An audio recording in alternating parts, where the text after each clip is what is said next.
This is the Building a Lifestyle Business Podcast, where we inspire solopreneurs like you to win back your life by teaching you how to build businesses that maximize your freedom, flexibility, and income, all without trading time for money. Here's your host, Nick Murphy. Hey there, my friend, and welcome to the Building a Lifestyle Business Podcast. My name is Nick Murphy. I'm your host. You're listening to this week's masterclass, and today I want to talk to you about how to earn buy-in from your spouse or partner. So before you start building a lifestyle business or really any business, you need to build your team, just like an athlete would, by identifying and gaining buy-in from your teammates. And your spouse or your partner, they're the real teammate. They're the only teammate that matters. They're not a coach. They're not your fan. They're not a bystander. They're someone that you absolutely need to get on your side. There's a whole lot of reasons for that. And that's what I want to talk to you about today, as well as give you some practical tips and a system that I use with my wife to try to get buy-in on our businesses. Both of us are entrepreneurs. We've got 5 kids across 2 states. It's absolutely insane. And without that buy-in, without that support, without being on the same page, it makes a difficult situation that much more difficult and almost unsustainable. So I really want to share some of the lessons I've learned, because I've made a ton of mistakes along the way. I haven't always done all these things well, but I've found a way. I think we found a way to make them work for us. And I want to talk to you about what I would do if I were in your shoes, if you're someone who's aspiring to create a lifestyle business, or you're early in that game and there's a little bit of tension. If you're feeling a little bit of tension among kind of the relationship with your partner, with your spouse, this episode should, I would hope, give you some ideas and some insights into how to kind of address that, get past that, so you can focus your time, energy, and talent on building that lifestyle business that you so want to achieve great success with. So first things first, why does getting buy-in from your spouse or partner matter in the first place, right? It's my business. It's mine. Like, I'm going to create it. I don't want to ask for permission. These are all things I've heard people say. And to be honest, the permission one was one that irks a lot of people, but it's something that I can relate to. It's something that I had to struggle with, realizing that there's a difference between gaining buy-in and asking for support and asking for permission to build the business that you know you want to build. But why does it matter? Things are a ton easier when you guys are on the same page. That's true with anything, whether you're parenting, whether it's a corporate job, but especially when you go into business, when you're in entrepreneurship and you're not on the same page, if you're not pacing together and your partner does not know what you're doing or why you're doing it, that's a problem. And it's a big problem in entrepreneurship, especially early on, because money you don't just open a business and then like the floodgates open and tens of thousands of dollars are dripping into your account and you've got all this time on your hands and you're loving everything. It's a struggle. It's a grind and it's hard. And so when you're not on the same page, it makes it really, really challenging. Therefore, when you're on the same page, things get a lot easier. You also really need that support because, let's face it, the world of entrepreneurship, especially solopreneurship, is really lonely. There's a lot of times where it's just you and you're out there hustling and trying to create, and you're trying to network, and you're trying to sell, and you're trying to create products, and you're thinking and you're learning and you're doing everything, and you're doing it all by yourself. And that can be a very, very lonely, difficult place to be. And the support of your partner or spouse makes that a lot easier. Another reason it really matters to get buy-in from your spouse is that you guys share resources and time. Some people I know have separate bank accounts between, the husband and wife or partners. Okay, like that's to each their own. But regardless, you're sharing resources and you're certainly sharing time. Like I kind of alluded to at the intro here, I didn't always seek buy-in, and I know that cost me a ton of unnecessary arguments and disagreements about not just how to use my time or why I was prioritizing my time the way I was, but when to invest money, when to take revenue that was coming in and pour it back into the business. What do I pay myself? Is it always going to be consistent? What about healthcare costs? What about all these things? What about our own kind of personal financial goals? How is that all going to work? And because I didn't get the buy-in right away up front, my wife didn't understand why I was spending or why I was hiring or even where my business was going early on. And that, to be completely honest, that created a ton of unnecessary stress in the relationship and on me. And when I was feeling stressed out about that, I carried it into my business. And for you solopreneurs out there, or people that are thinking about going into this space, you have to understand how important your energy and how much you bring it every day matters. So if you're carrying this burden of relational stress, if you're having an argument with your spouse and then you go to work, you're sitting there trying to create great content, or you're trying to sell, or you're trying to network, and you're not on your A game, absolute A game, it's going to hurt you and it's going to hurt your business. So hopefully by now you understand why it matters to get that buy-in. And the reason I called this episode How to Earn Buy-in is it's not enough to just ask for it. You can't just get it. You need to earn it. So how do you ask for buy-in in a way that allows you to earn it? And to me, that means leading with your why. Like, what is your passion? And use that passion for your idea, for your business, to your advantage. Why is it that you're going into this? Why is it that of all the things you could do with your time and your talent, your energy, and your life, that you're choosing to go this route?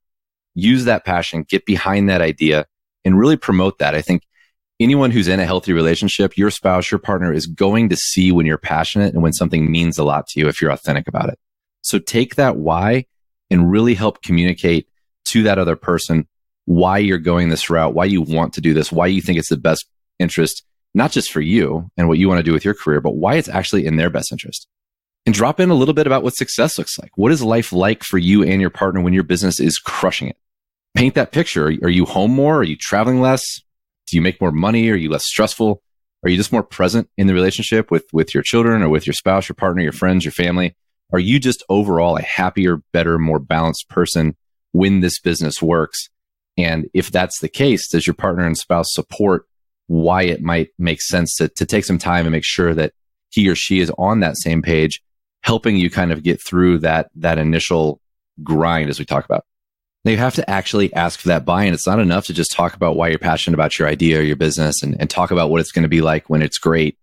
You need to literally ask and not beg, but make it really clear that that person's support and their buy-in and being on the same page and being behind you as you move into this endeavor is really, really important. You have to ask. I've said things like, it would really mean a lot to me if you would take a little bit of time to just invest yourself into what I'm doing and really just understand this plan. And here, let me show you kind of what the next 2 quarters look like and why I think that matters and what I'm trying to build. And a year or 2 years from now, this hard work that I'm putting in now that I understand isn't going to necessarily look like it makes sense to you because it's not going to bear fruit right away. You're not going to see results. This is why I'm doing it. And this is why, especially in those moments, especially in these times that are coming, I really, really would appreciate your support and just love and encouragement. We talked earlier about being a teammate, but this is where that spouse or partner can also be your biggest cheerleader and biggest fan. And that idea segues really nicely into setting proper expectations. What do you need from your spouse or partner to feel supported?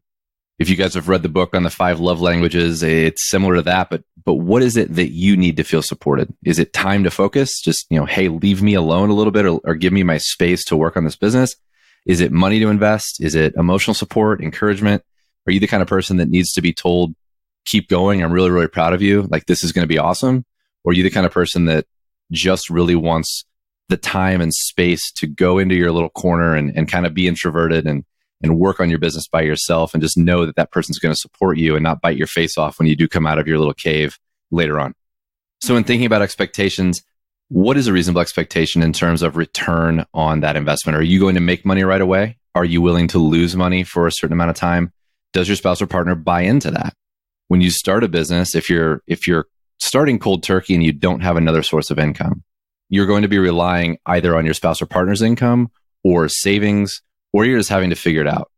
And so depending on what business you're going into, what your experience level is with it, what your rates are, what the product set might look like, there are a whole bunch of variables that make it difficult to really pinpoint, okay, here's a clear set of expectations for each and every lifestyle entrepreneur out there.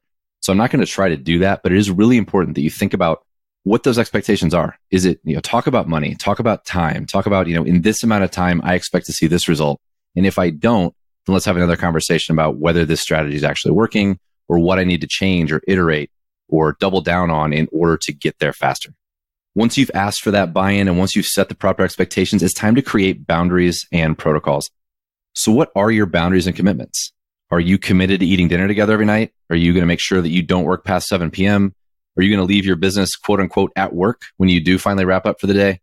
All these things really, really matter. And if you don't communicate them up front, just please trust me from experience, don't assume that the other person understands your boundaries or what you expect or what it's going to be like when you're going into this for the first time. Get really, really crystal clear on what those boundaries are. And if those boundaries are violated, what do you both agree to say or do to call that out? I kind of joke that's like a safe word, like, hey, just, say Armageddon and like, okay, I know that we need to have a conversation about what's actually going on. Some kind of boundary has been violated or is on the verge of being breached. And that wasn't in our buy-in discussion. That's, I'm not willing as a spouse or partner necessarily to go this extra mile over and over and over or to cross this line. I will support and I will encourage and I will be the biggest fan and supporter and teammate that you could ever imagine. But these things, maintaining this part of our lifestyle or this part of our commitment or this boundary really, really matter to me. And if those are violated, or if I feel like they're being violated, we need to be able to have a discussion, a mature discussion that isn't a bunch of back and forth. That isn't somebody immediately getting defensive. And so you've got to put those boundaries and protocols in place.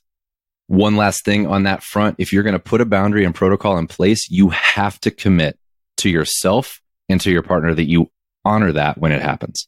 Don't get mad. Don't get frustrated. This is your opportunity when you're creating these boundaries to have that discussion and to really think through and talk through, okay, what really matters to you and what really matters to me? And I hadn't thought about these things very often until you actually sit down and have this conversation. So one of the best things about the reason I wanted to do this episode is it's not just about getting buy-in to feel supported. It's all the things that a healthy and good relationship and or a toxic negative relationship can leak and drip into that will fundamentally impact how successful your business is. So by having these conversations, by going down this path and really thinking through this and getting in front of it, not only is the business going to be more positioned or better positioned to succeed, your relationship is going to be much better positioned to succeed as well. All right. So by now we've asked for the buy-in. We've tried to earn that buy-in. We've set proper expectations.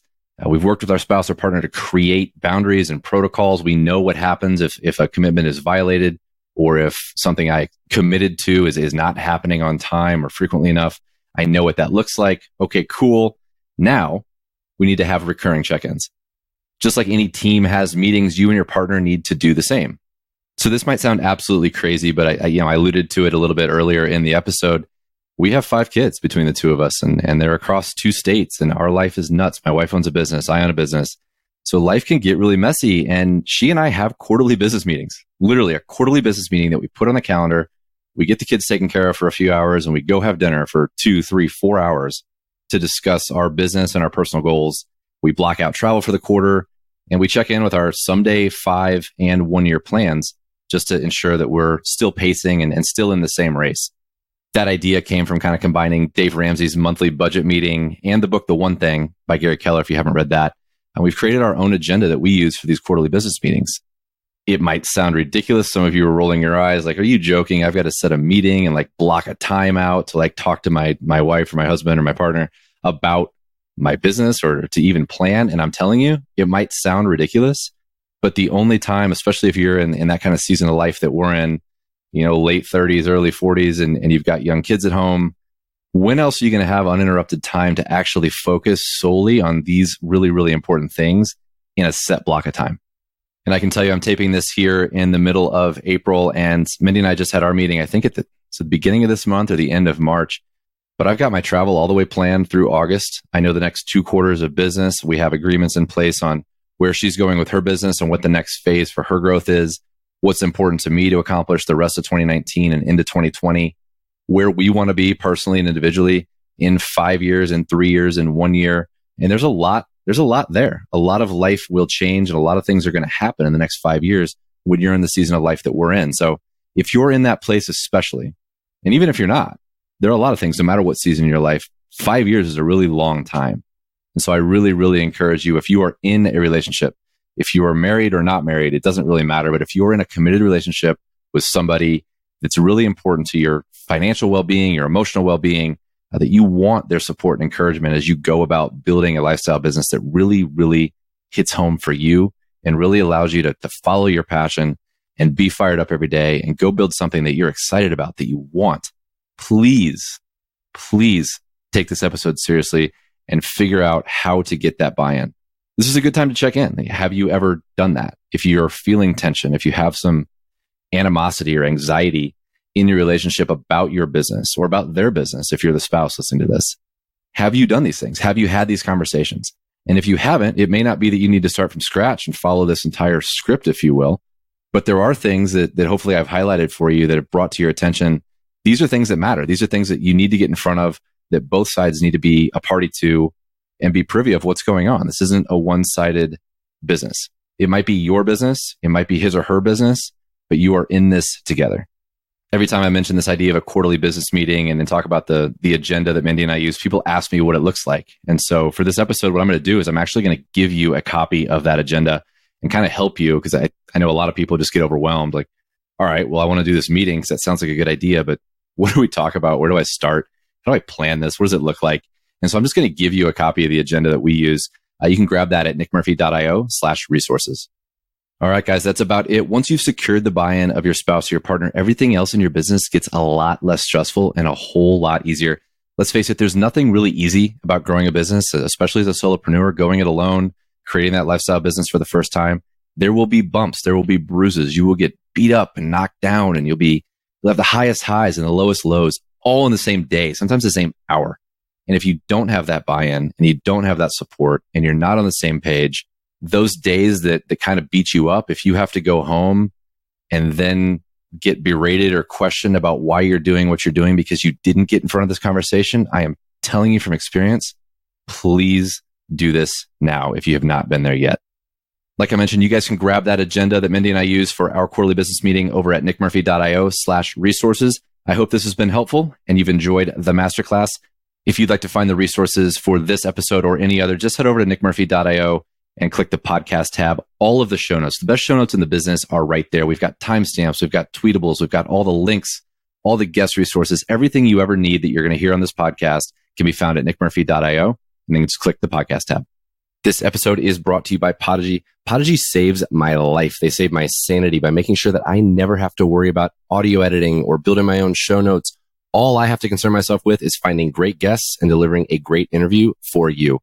If you or someone you know is thinking about podcasting or is sick and tired of doing their own editing, go talk to Podigy. That link is in the show notes. Make sure that you tell them you heard about them from Nick Murphy. All right, guys, that's it for me today. If you haven't gotten that buy-in from your spouse or partner, please go do that. Set some time, block it off, have that conversation. Your business, your relationship, your life, your happiness, your health are going to be better off if you do. Thanks for being here. I'll talk to you next week. Thanks for listening to the Building a Lifestyle Business Podcast. To access the resources mentioned in this episode, visit www.nickmurphy.io.